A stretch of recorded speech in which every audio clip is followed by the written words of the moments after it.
Holly, and I feel like I just talked to you guys because I literally just filmed the video about mushrooms, but we're gonna film another video about mushrooms. And I won't talk about what the other video is because that's spoilers for next week. This is a video.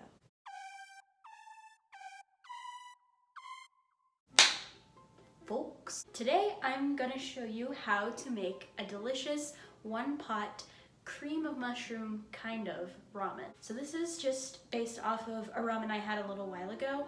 I think it was like freshman year. I had a mushroom ramen because it was the only veggie ramen that they had, and honestly it was kind of like a cream of mushroom soup with ramen noodles in it, except they weren't really the traditional ramen noodles. They were kind of like the translucent noodles, and my friends got to have the actual noodles. So I like to make my own mushroom ramen because then I get to put the actual ramen noodles in it. So yeah, so we're just gonna get on started with that. My cutting board area is kind of messy, but don't mind that. So these have already been cleaned and rinsed off to get all the dirt away. So we're gonna do a rough chop because I actually have an immersion blender that I'm gonna use to make the sauce all blended together. But if you don't have one of those, you might want to cut these up a little bit smaller, or you can just pop them in. You can just pop them in a regular blender. But before I had even a blender at all, I would just like mince them so that they would be itty bitty teeny tiny. But yeah, we don't have to do that small. Look, there's still the stem in there. So I don't have a whole lot of veggies that I want to put into this ramen. So I'm actually going to save a couple of slices of the mushroom to just put in the soup and put on top of the noodles. And I'm gonna save a little bit of the onion as well and do the same thing, because I really just want onions and mushrooms in this. I don't have like traditional ramen vegetables right now because I don't, you know? So we're just gonna do that, and then maybe we'll like crack an egg on top or something to make it look a little bit fancier. I think I'm just gonna cut this little dude, and it's a single serving, you know, it's just for me, so it doesn't have to be a whole lot of veggies all over the place. I think maybe just this one mushroom would look nice on top. So this one little guy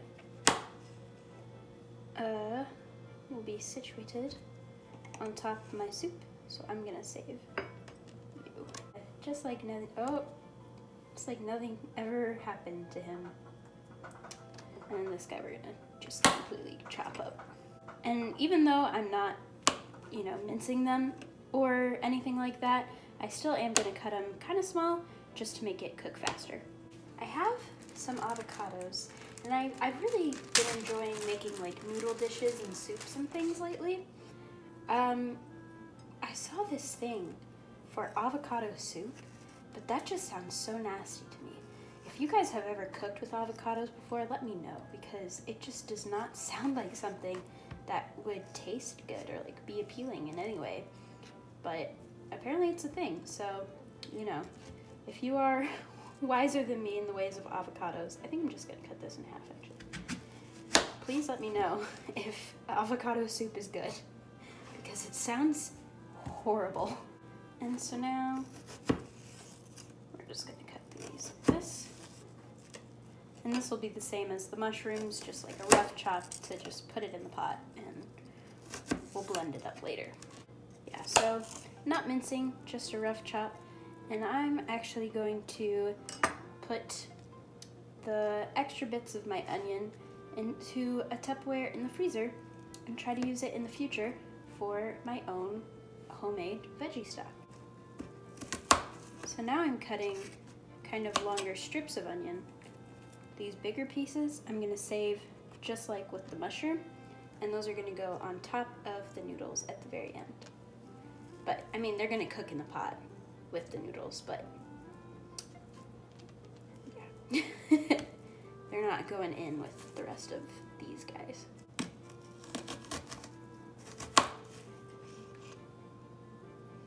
An onion has a lot of flavor, so, you know, don't be worried about the flavor from them. All right, so these little scrappy bits I'm gonna put in my freezer bag, and I'll be back. So as I said, this is just gonna be a single serving for me, but the pot that I have that's smaller than this is very small, and I'd rather have the pot be too big than too small, so that's why we're going with this bigger size. But I've got it on medium heat right now. We're just gonna grab some olive oil, put it in the bottom, and I'll take my little brush and brush it around, and then we're just gonna add our little chopped up boys and save these. Just add these guys. And to start off, you really just want to let these hang out and heat up until they look like they've cooked pretty much all the way through. So as you can see, the onions are becoming more translucent and they're taking on a bit of color, and the mushrooms have shrunk up and taken on color. This is definitely too big of a pot for this, but you know, it's fine. I'd rather it be this way than be too small. Anyways, time to move on to our next part, which is adding some veggie stock. You really just kind of add as much as you want broth. So like, if I want it to be about that much broth for my soup, I'll add about that much veggie stock. And you can always kind of taste it and add things as you go if it needs to be more flavorful. So now that we've got our liquid in, we get to use this really fun tool called the immersion blender. So basically you hook it up together, you plug it in, and then it'll blend all this mess up for you. So I'm gonna do that real quick. So you wanna be careful that this electric cord does not go anywhere near the heat. But yeah, so we're just gonna, you basically just stick it in and then turn it on. All right, so that's the end result. It's not super perfectly all blended together because I just kind of stopped at one point and didn't start again. Also, one of the issues with immersion blenders is, I mean, when you do it in a pot like this, it's essentially a blender without a lid, so it's kind of getting everywhere. So for that, I just added more veggie stock into it, because if the part with the blades that you saw is completely covered by liquid, it won't spray as much. So yeah, so I kind of just added in some more stock to stop it from spraying all over my kitchen. So now we're actually gonna thicken this up to make it more, that's where the kind of cream of mushroom component comes from. But we're not gonna add cream, we're actually just gonna add some flour, and that'll help thicken this up. So we don't need this to be super duper thick. So I'm just gonna add 2 tablespoons of flour and see how it goes from there. And this is a really common thing to thicken things up. You can use it to thicken up gravy. It's used to thicken up soups. It's really, you can use it for anything. But for right now, I'm using it in the place of like milk or whipping cream or regular cream. So now, if you look at it, you can kind of see that it's a little bit thicker of a consistency, and there's also just chunks of blended up mushroom and onion in there. But don't mind those. You want to make sure, I see some more flour clumps. You want to make sure that there are no clumps, and I think I want this to be a little bit thicker, so I'm actually going to add 1 more tablespoon of flour, and then we'll see how it is after that. So this is the consistency now after the extra tablespoon. And it really does look like a chunky soup, but I really want it to be smoother than this, so I think I'm gonna do 1 more pass with the immersion blender, and then we will move on. Alright, so I'm liking the consistency of this a lot better. It's a lot smoother now, and if we were making regular cream of mushroom soup, this is where we'd add in probably some thyme and some basil and some rosemary. But since we're doing ramen, we're going to add some garlic, some ginger, and some soy sauce. I just opened my fridge to get the soy sauce. There was a puddle of sauce on the floor. Oh my gosh, I just used 4 paper towels to wipe all that up. Alright, so I've turned the heat down because I want this to cook a little slower, and I just washed off my spatula, and I'm going to be cooking with chopsticks from here on out because I don't like to wash a lot of utensils, so I'm just going to use the things that I'm going to eat this with. There's a reason I'm doing a 1-pot recipe, and it's that I'm lazy. We're gonna add some ginger. I'd say probably what's that, probably half a tablespoon? I'm trying to do measurements more. And then garlic powder. We'll do another half a tablespoon. We're gonna mix that in.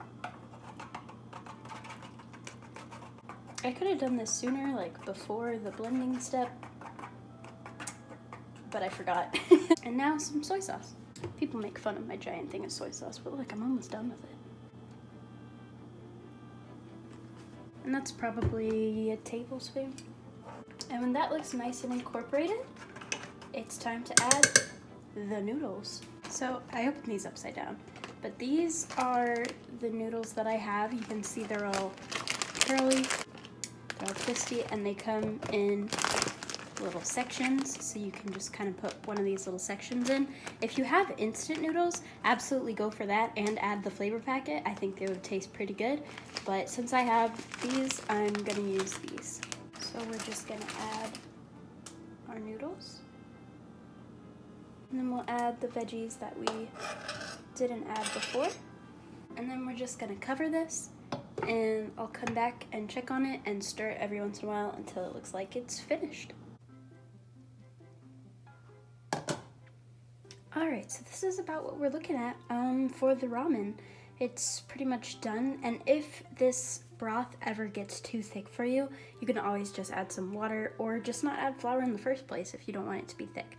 But I think to make this just like chef's kiss, I'm gonna crack an egg on top and let it slowly fry on top of, well, I guess not fry, let it slowly cook on top of this ramen.